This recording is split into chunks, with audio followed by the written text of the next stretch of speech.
How to make your business disaster recovery ready. 5 steps in 5 minutes. When you run a business, you need to be ready for anything, and we want to help you be prepared and protected.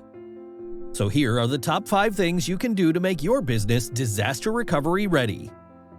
First, let's start with what disaster recovery is. It's as simple as it sounds. Essentially, disaster recovery is getting back to normal operations or recovering after an unexpected interruption to your mission-critical functions or a disaster.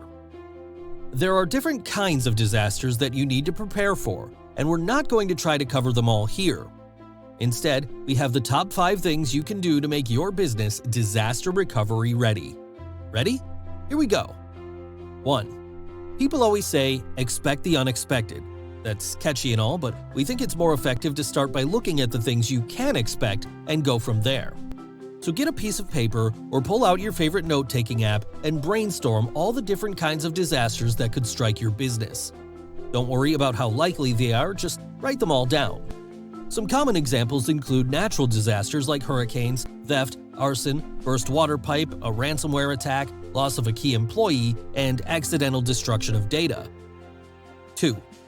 Now that you have a list, go through them and assess each one in terms of how likely it is and how devastating it would be. For example, it's not very likely that a snowstorm will hit us in the southeast, but if it did, and yes, it actually has, it could shut us down completely if we lost internet, power, and the ability to drive somewhere that we could work remotely. On the other hand, phishing attacks are highly likely, but they're probably not going to be very successful if your team gets good, consistent awareness training. Once you have your disasters on a spectrum, pick the most likely one that could also cause the most damage.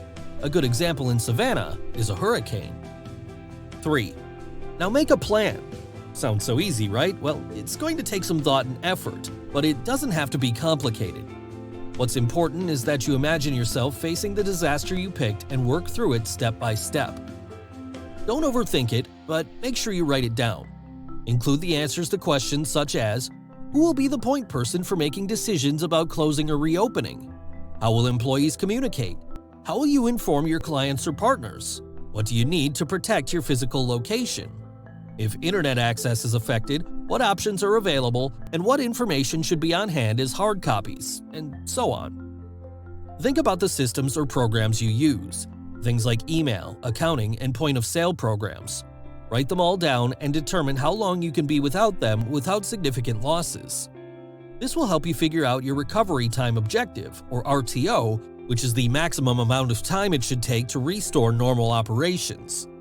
Your RTO is a critical piece of information when talking to IT vendors and looking at software and backup solutions. You should also figure out what being out of service will cost you in terms of sales and lost customers. You'll want this estimate when you look at insurance coverage plans. 4. Test your plan. Share the plan with all of your employees and ask for feedback. Make sure this truly includes everyone. If you just ask department heads, you may miss some process or resource used every day by the front desk or in production. Set up a roundtable exercise with key members of your team and run through disaster drills. See if what is on the paper matches the real-life needs of your business. And if it doesn't, revise the plan. Talk to your IT services provider about possible simulations or cutover tests. Ask for their recommendations and help. At Infinity, we are proud to partner with agencies such as Homeland Security who will do walkthroughs and drills to help prepare your team. The point is that a plan can't live in someone's head or on paper somewhere. It needs to be reviewed and revised as your business and the threats it faces change. Now, it's easy to talk about these 4 steps and to know you should do them. It's a lot harder to carve out the time to do them. But if you don't make this a priority today, you could face truly disastrous consequences.